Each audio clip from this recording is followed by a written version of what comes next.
I'm David Braben, I'm CEO of Frontier Developments, and we're here to talk about Elite Dangerous at E3 2015.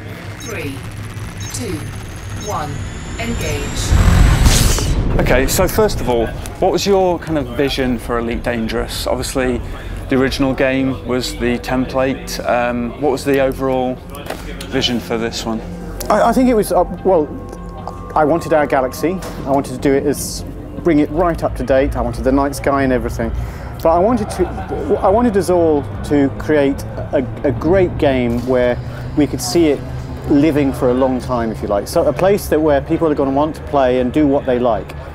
And really immerse yourself in it. You know, I really believe in immersive stories, and it's a slightly different meaning of the word stories. I mean, it's amazing that the terms story, narrative, all have different baggage.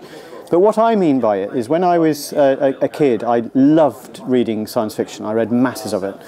And generally speaking, TV left me cold. Things like Lost in Space and Star Trek, I still enjoyed them, but you know what I mean. They didn't do the same thing. It wasn't the same world you immerse yourself in until Star Wars came out in '77, and then that amazed me. I thought, wow. One of the things that made me think about it is much later my dad described it as a Rescue the Princess story. And I got angry, and I thought, why am I getting angry here? And it's because I didn't see it as that. I saw that almost as inconsequential. I saw that as an excuse to take you through the world. You know, take you through Mos Eisley, take you through all of those sort of the really grungy things on the planet, and then the beautiful shiny whiteness of the Death Star inside, and that sort of whole us and them thing. And I loved it, absolutely loved it. And I saw it several times and really immersed myself in the world. And what that much later got me thinking about is, to me, the story is the telling of the world that you're immersing yourself in. Because a lot of the books that I read both before and since were telling me about diverse worlds that I thought were fascinating, where the narrative was essentially just a way of taking the viewer, the reader, through that world and exploring it in a way that made sense, that made it not dull. So it didn't become a documentary, it was a story where they're running around and all this sort of thing. And that's how I've looked at story ever since, where the narrative is just a thread that goes through the story which is embodied by the world. And I think it's because we've got so used to linear storytelling, where because of the media we're used to, because of books, because of film, where the reader, the viewer, doesn't really have control of where they're looking. Now with games we have such an amazing opportunity, and it brings up other problems as well, where if you've got, I don't know, 1 million, half a million players playing in a world at a time, you can't have 1 million princesses to rescue. You know, because then you think, wait a second, this princess business, it's not very special, you know. And so it doesn't make sense. Or similarly, if they're saving the world, well, actually, we probably could do that because we've got that many worlds. But what I mean is, if you're saving the world, it doesn't make sense that each person does it individually. So looking at real-life narratives where, you know, you look at the story of World War II, something that's been told to death in media, really, is that so many people contributed to that in lots of different ways. There is an opportunity in games, and probably in games alone, where people can collaboratively be part of a big story without it being unrealistic. Because I think, you know, as an industry, we haven't really made the transition from single-player games, where you have a threaded narrative, to, I mean, we have ones where the narrative branches and all that sort of thing, I do understand that, but to a multiplayer game, especially where it's multiplayer, not just 2 or 3, where it can still make sense to rescue the princess. But when it's 2,000 or 3,000 or 20 or 30,000 or 200 or 300,000 or even 2 or 3 million, you know, that amount of scale changes the way it has to work.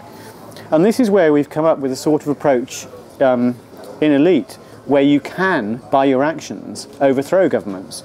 You can, by your actions, get power to sort of take over a place, to change the law, to embargo stock markets, all of those sort of things. And that's where the spirit behind Power Play came from.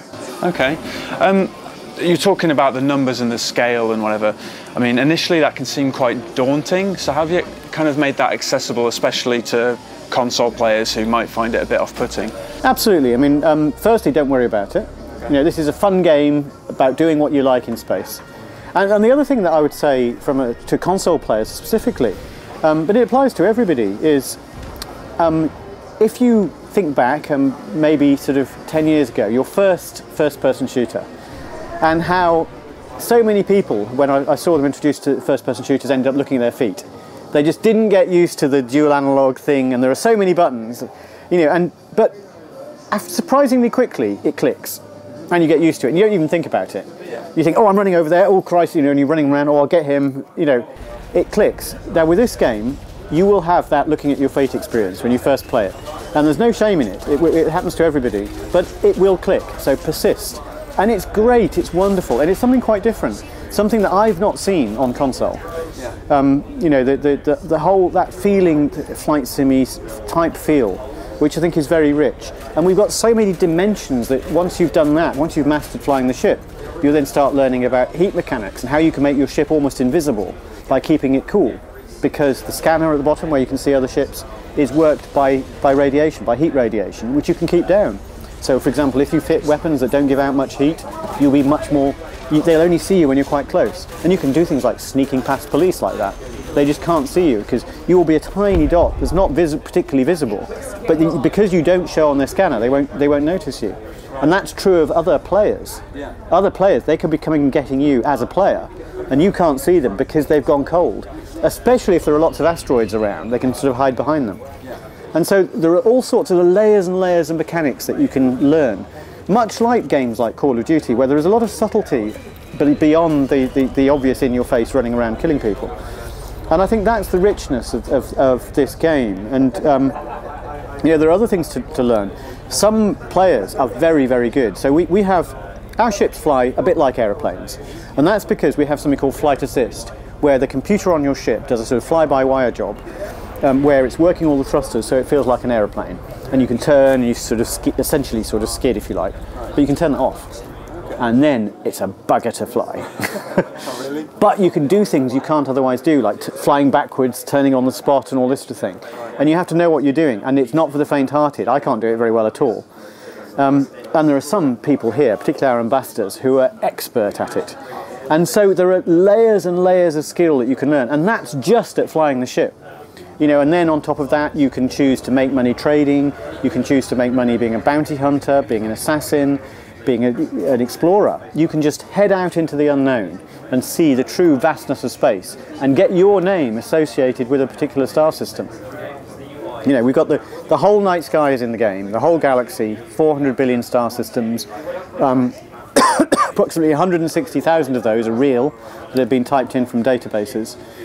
So every star in the night sky you can visit in the game. But the night sky also changes as you move from system to system.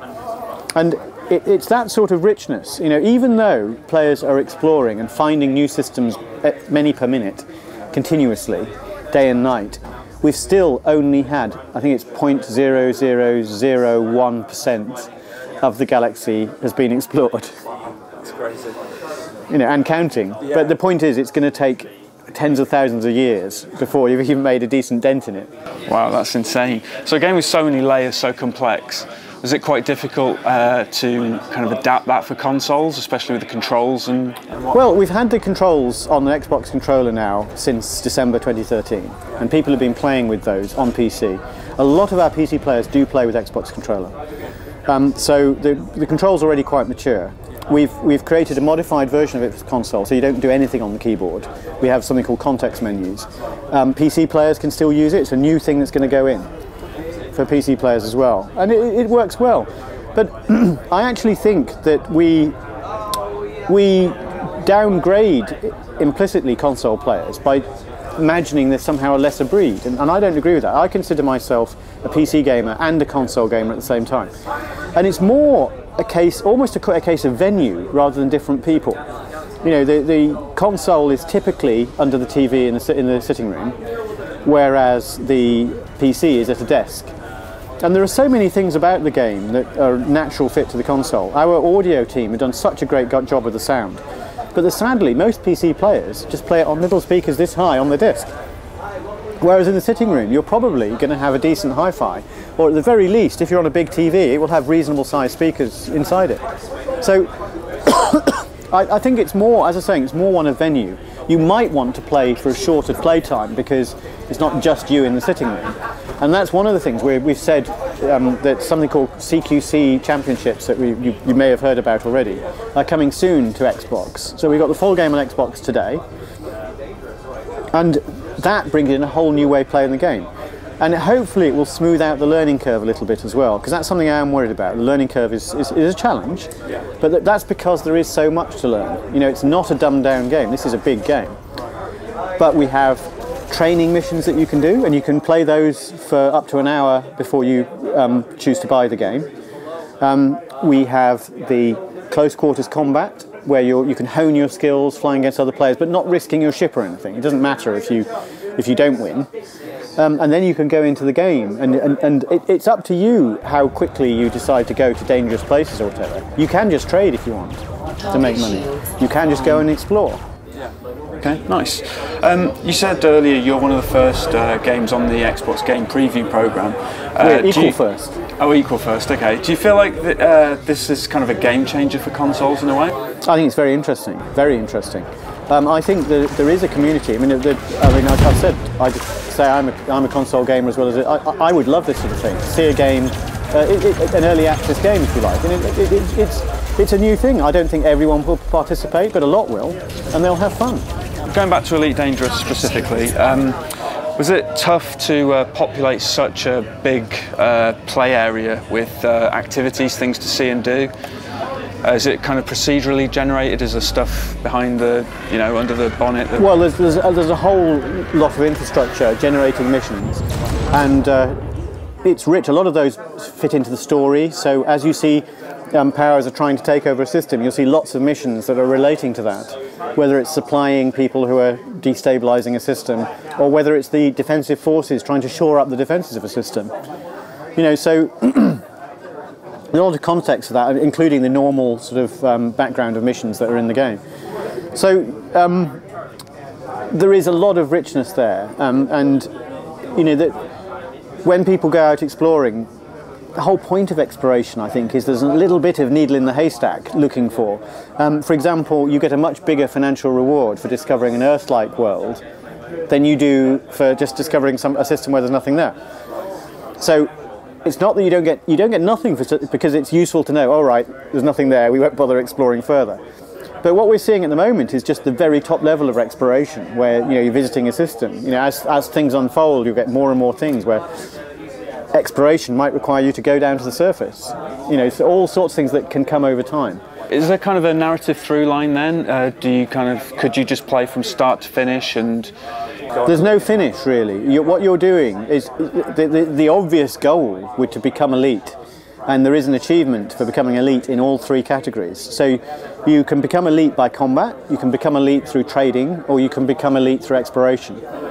Now we have an achievement for what we call triple elite, which is getting elite in all three categories at the same time. And how long That's do you think? hard. Yeah. How long do you think that would take for most players? Flipping ages. I don't know the exact time, and it depends to an extent how good you are at playing the game, how quickly you can rattle through the ratings. To give an idea, early in the game, we announced a competition when we launched, and we offered £1,000, $1,500 to whoever got first at elite in each rating, and £10,000 or $15,000 to whoever got triple elite. And so we launched on December the 15th, and I'm trying to remember, I think the elites went towards the end of January, early February, didn't they? One by one, and then triple elite I think was sometime in March, early March. That sort of, I can look up the exact date. And they played a lot of hours.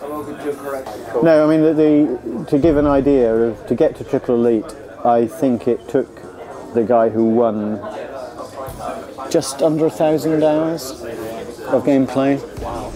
Wow. So what's the feedback been like on the Xbox version so far? Oh, really positive. People are really pleased. So we're running native 1080p. The game, we've already done quite a lot of streams. We've live streamed from Xbox and it's worked very, very well. I always hate doing that, especially with something new, but it's stood up really well. You know, the image is really good. You know, I think the game looks great, really great. I'm really proud of what the team have done. You know, and it really shows that there's a line, the blurring between what's console and PC. It shouldn't matter. I mean, to me, I've always worried about the divide. I mean, almost like the old VHS Betamax thing. You know, we're coming to making games, not making the game 4X, and I think that's what's important. We're telling stories. We're building worlds. Right. So is it gratifying then to go back to that David all those years ago who loved Star Wars, and now he's realised his own Star Wars universe? Is that? Oh yes, I'd have loved this. I mean, with Elite, I suppose. I mean, what we're doing visually is what I've, to be honest, had in my mind then, and it's when I saw the blocky spaceships we were doing, that's what I imagine. I mean, it's really good. If you look at the box art of the original Elite, we're actually pretty close to the box art. Elite Dangerous on the Game Preview programme is already out for Xbox One.